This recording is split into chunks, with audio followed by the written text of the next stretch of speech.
Buenas a todos, aquí un nuevo unboxing, el unboxing parte 2. Aquí como pueden ver está el carro del anterior unboxing. Tenemos esto con un corta uña. Esta vez sí me viene en una caja más grande, el paquete.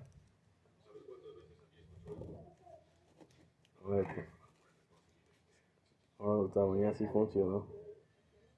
Bueno, vamos a pausar.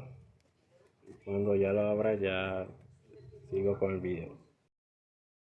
Aunque no lo crean, este corta uña fue bastante útil, más que un cuchillo, lo abrí fácilmente. Ahora vamos.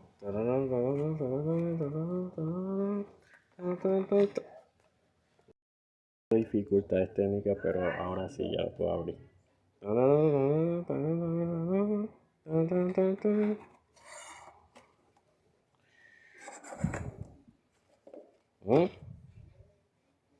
Oh,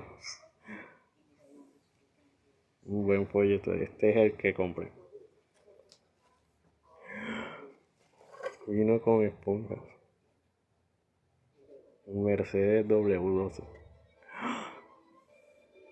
Vino con su caja de acrílico. Este incluso lleva el casco.